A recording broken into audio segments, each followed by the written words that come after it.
మనమంతా ఫార్మాలిటీస్ నుంచి ఫార్మాలిటీ పేరుతో ఇన్ఫార్మాలిటీలు బతుకుతాం.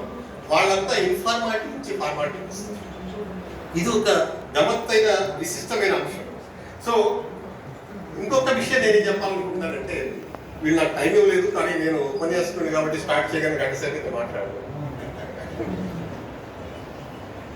గొప్ప విషయం ఏంటంటే, శేషగిరిరావు గారి యొక్క పుస్తకంలో ప్రయాణాల్లో ఆ దేశం గురించి వాటి గురించి మాట్లాడటమే కాక వాటి యొక్క చారిత్రక నేపథ్యం చెప్పండి. అత్యంత గొప్ప విషయం ఏంటంటే, ఆ చారిత్రక నేపథ్యంలో నేను ఈ మధ్య యూపీఎస్సీ వాల్యుయేషన్ అప్పటినప్పుడు మా టీం అంతా కలుస్తుంది. వాల్యుయేషన్ మెయిన్స్ వాల్యుయేషన్ 15 రోజులు 30 రోజులు. ఈసారి మాట్లాడుతున్నప్పుడు చాలా హిస్టరీ వాళ్ళు. నేను ఏదో క్యాజువల్గా డిస్కషన్ స్టార్ట్ అయిన తర్వాత నేను ఒక మాట ఏమైనా మీరు ఇదంతా మాట్లాడతారు, కానీ 10 కమాండ్మెంట్స్ షేబా యాక్సన్ చర్చ్ గురించి మీ హిస్టరీ ప్రొఫెసర్లు ఏం మాట్లాడతారు అంటే, అవును అక్కడ ఒక చర్చ్ ఉంది, అది ఉంది, ఆ తర్వాత ఇథియోపియన్ కల్చరల్ సిస్టమ్ ఇట్లా ఉంది. ఇదే మనం టీచర్లు పిల్లలకి చెప్పేది.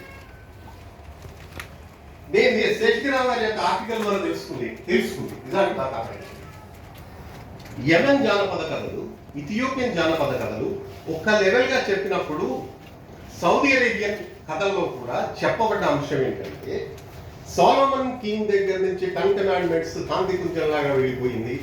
ఈ శివరాణి కొడుకు, సోలమన్తో పుట్టిన కొడుకు వస్తున్నప్పుడు అది ఇక్కడికి వచ్చింది, దాన్ని ఇక్కడ దాచిపెట్టారు, అది మాత్రమే ఇక్కడ ఉంది అని జనం నమ్మి ఆప్షన్ చర్చకెళ్తారు. అదే చెప్తే హిస్టరీ ప్రొఫెసర్ అంటాడు, మేము ఇప్పటిదాకా వినలేదండి, ఇది వినలేదు. అదే కదా, ఎందుకంటే మనం కథలు జానపదాలు పట్టించుకోకుండా చరిత్రగా చెప్తాం. మేము పబ్లిక్ అడ్మినిస్ట్రేషన్ వాళ్ళు కూడా పాలన అంటే నియమాలు ఉంటాయి, ఇవి ఉంటాయి, దీని ప్రకారం పనిచేస్తాం. ఈయన గొప్ప విషయం ఏంటంటే, ఆ చారిత్రక నేపథ్యాన్ని చెప్పడం వల్ల ప్రతిదానికి తేనెతో చేసేది ఏంటి,